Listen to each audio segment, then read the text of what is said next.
Pak Anies, ini menyambung ke pertanyaan yang disampaikan oleh Mas Hanta Yuda, pengamat politik, bahwa apa yang dikatakan Anda tadi untuk mencapai 3 besar, ada komentar dari Mas Hanta Yuda, apabila PKS di tahun 2014 ini dengan persentase sebesar 7,8%, seperti pada tahun 2009 sebelumnya, bisa sangat luar biasa. Sebagai pilot berhasil. Sebagai pilot berhasil. Kondisi turbulensi. Jadi memang sejak awal target kami tetap masuk ke 3 besar. Cuma strategi yang saya pakai adalah yang pertama, saya harus mempertahankan dulu konstituen tradisional kami yang selama ini loyal kepada PKS. Saya kira saya sudah bekerja keras untuk itu dengan cara berkeliling ke seluruh Indonesia. Yang kedua, kami melakukan gerakan silaturahim nasional kepada seluruh konstituen, terutama yang ada di luar PKS, sebagai cara untuk memperluas basis konstituen kami. Dalam hal ini kami percaya bahwa karena ada gerakan deparpolisasi yang luar biasa selama 4 tahun terakhir ini, sehingga memang tingkat kepercayaan publik kepada partai politik itu menurun. Dan tidak ada solusi yang paling efektif untuk menyelesaikan masalah ketidakpercayaan publik itu kecuali secara terus-menerus dan intensif melakukan silaturahim kepada mereka. Saya kira gerakan silaturahim ini sekarang mulai berbuah bagi kami karena elektabilitas kami mulai naik. Dan hari ini di Gelora Bung Karno ini menjadi semacam moment of truth. Ini adalah momentum kebenaran di mana kami menjawab keraguan publik. Kami juga menjawab keraguan lembaga-lembaga survei yang mengatakan bahwa mungkin sekali PKS akan terpuruk atau bahkan tidak akan bisa melampaui parliament threshold. Saya kira hari ini adalah jawaban bagi semua keraguan itu. Baik, Prof. Cip, ada yang ingin disampaikan kepada Presiden PKS? Ya, selamat siang Pak Anies. Ya, Pak Anies bicara proses deparpolisasi selama 4 tahun terakhir. Proses deparpolisasi inilah yang membuat parpol ini terpuruk di mata masyarakat. Menurut saya bukan deparpolisasi. Terpuruknya partai politik ini terutama karena begitu banyak kasus-kasus korupsi yang menyangkut para petinggi partai-partai politik, ya. Dalam hal ini juga ada juga kan yang menyangkut PKS, apalagi orang nomor 1 presiden PKS gitu ya. Gitu. Nah, saya sependapat dengan Mas Hanta. Tentu saja Mbak Winnie, politisi harus optimis, politisi nggak boleh pesimis ya.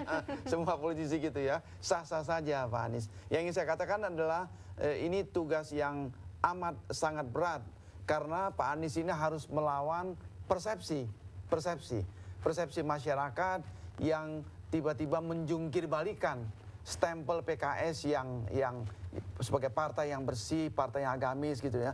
Ini perjuangan yang sulit sekali, tapi tantangan sekaligus tantangan untuk Pak Anies gitu loh. Nah, bagaimana menurut Pak Anies itu? Ya. Saya sadar bahwa tantangan saya luar biasa beratnya. Setahun ini kami benar-benar berada dalam terpaan badai, goncangan politik yang luar biasa. Ya. Tetapi saya juga optimis karena rasanya kita sudah melampaui badai itu. Iya. Jadi ini ibarat pesawat, masa turbulensinya sudah lewat. Sudah lewat. Sekarang ya. kami siap landing secara baik insya Allah gitu loh. Tapi apa yang membuat Anda begitu yakin Pak Anies Anda dapat melewati masa turbulensi ini? Ada 3 hal yang membuat saya optimis dan menarik punya itu. alasan Apa tuh Pak Anies ya?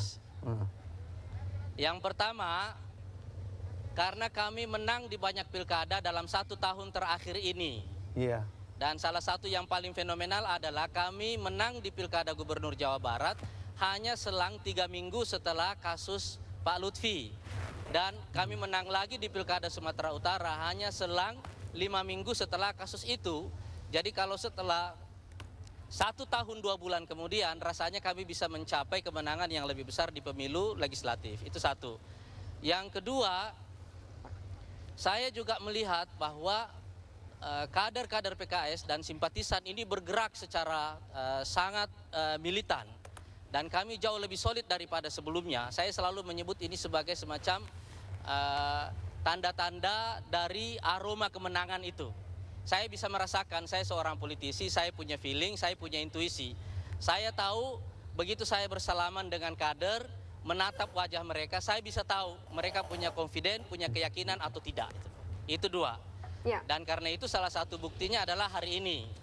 Yang ketiga adalah kami juga melihat bahwa angka undecided sangat tinggi, begitu juga angka swing voter, baik untuk pemilu legislatif maupun untuk pemilu presiden. Sehingga kami merasa bahwa peluang kami sangat besar untuk mendapatkan pemilih yang belum menentukan pilihan dan pemilih yang mungkin merubah pilihannya. Itu sebabnya strategi saya adalah pertahankan pemilih loyal, yang kedua bangun basis konstituen baru.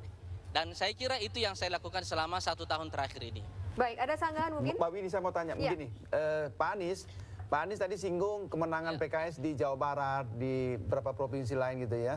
Tapi jangan lupa Pak Anies, di Jawa Barat, Ahmad Heriawan itu memenangkan pemilihan gubernur Jawa Barat, 32% suaranya. Didukung oleh 5 partai, Pak Anies.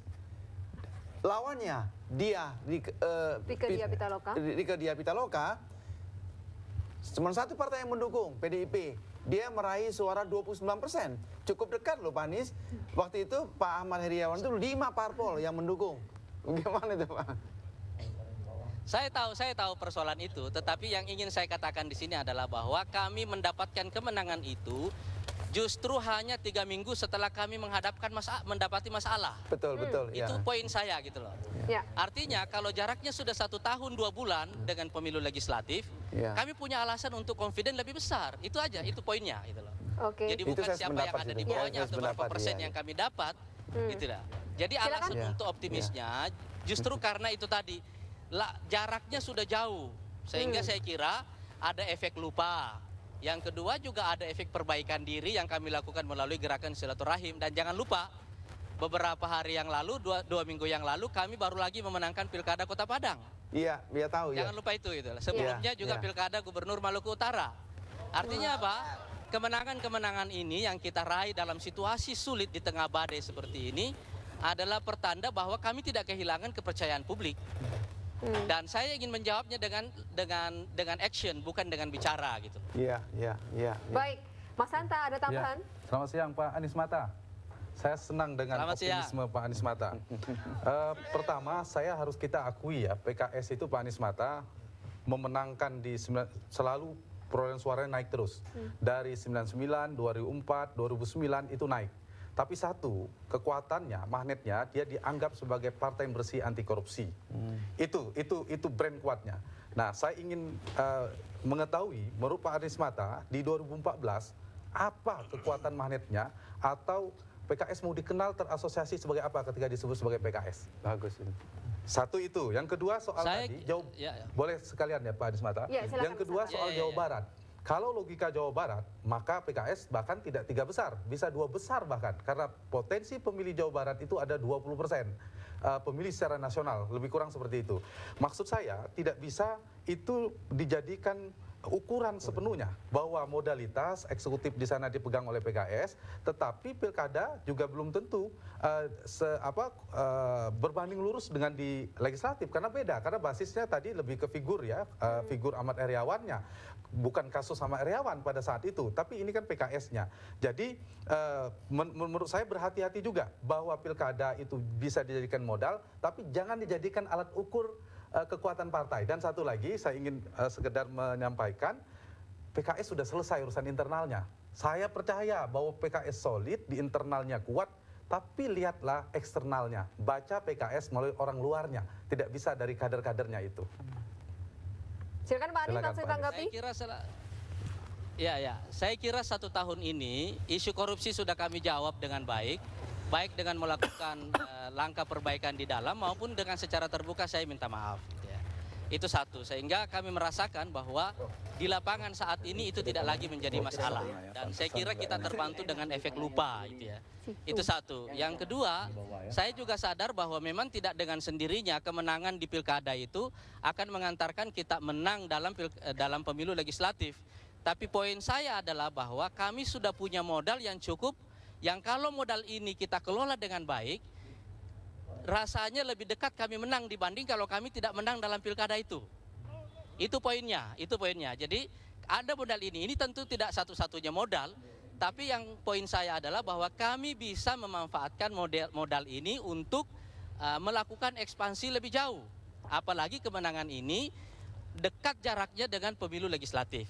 Itu yang kedua. Yang ketiga, saya juga sadar bahwa memang PKS sekarang sudah selesai di internal, dan apakah serta-merta kita mendapatkan sambutan eksternal? Mungkin juga tidak. Tetapi dengan menyelesaikan satu langkah, saya bisa mengoptimalkan kerja mesin ini untuk merebut basis-basis baru di eksternal. Dan itulah yang ingin kita rebut selama 3 pekan terakhir ini sebelum 9 April. Jadi mesin kami ini tidak lagi bekerja di dalam, tapi bekerja keluar.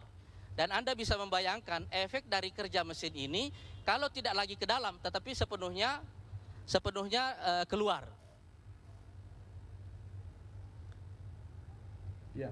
Jadi saya tetap optimis insya Allah bahwa dengan sisa waktu yang tersedia ini dan dengan melihat hasil-hasil survei terakhir yang kami lakukan, saya tetap optimis insya Allah bahwa target masuk ke 3 besar akan bisa kita capai. Sama juga ketika misalnya dulu di Pilkada Jawa Barat itu, orang kan juga underestimate dengan calon PKS, iya kan? Terutama karena survei-survei menunjukkan bahwa elektabilitas kami rendah. Saya kira juga hal yang sama akan terjadi pada pemilu legislatif yang akan datang. Poin saya adalah mudah-mudahan akan ada kejutan besar pada tanggal 9 April yang akan datang. Baik, terima kasih Pak Anies Mata telah mengganggu waktunya di saat kampanye perdana Anda. Semoga sukses untuk Partai Keadilan Sejahtera. Terima kasih. Pemirsa, kami masih akan melanjutkan breaking news tersebut, tapi usai jeda pariwara, kami segera kembali.